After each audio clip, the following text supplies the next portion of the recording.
Muito bem, vamos falar de futebol. Os estaduais estão em reta de chegada pelo Brasil inteiro, as semifinais apontando finalistas, mais ou menos dentro daquilo que se esperava, como no Sul, por exemplo. Grêmio Internacional, um Grenal de decisão depois de 4 anos.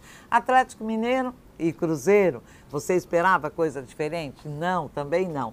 No Rio de Janeiro deu também aquilo que mais ou menos era previsível, Flamengo e Vasco. Em São Paulo, só um finalista decidido, o São Paulo. E dizem que aqui não deu a lógica. Como não deu a lógica? Se são dois grandes, e em jogo de grandes não há favoritismo, em clássico, chamado clássico, não há favoritismo.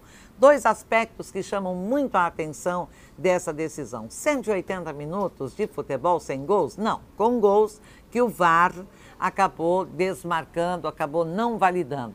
E o Felipão, primeiro assunto que chama muito a atenção, Luiz Felipe Scolari diz que sentiu vontade, que chegou a conversar com alguns jogadores, se devia tirar o time de campo depois da anulação pelo VAR do gol de Daverson. Mas não reclamou nem concordou com a anulação do gol do São Paulo. Se houvesse má fé da Federação Paulista de Futebol, que está rompida com o Palmeiras por decisão do Verdão, não teria anulado o gol do São Paulo se tivesse pré-determinado um placar que ajudasse o São Paulo. Não, não acredito nisso. Prefiro não acreditar.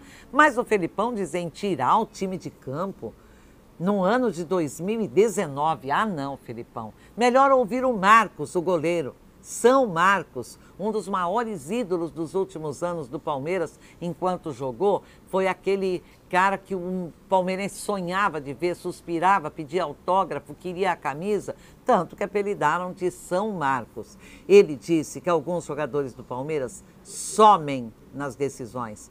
Esse somem nas decisões significaria pipoqueiro, Marcos? E não teve a coragem de dizer, mas foi muito mais longe do que Dudu, Ademir da Guia, do que aqueles que estão vendo e não estão falando. Então, é melhor, Felipão, pensar um pouco no que disse o Marcos e aí escolher.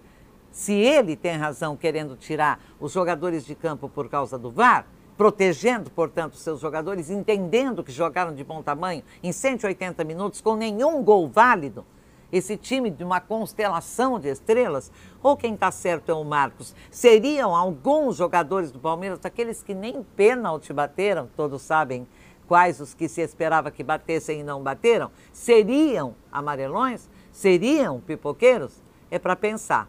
Eu volto.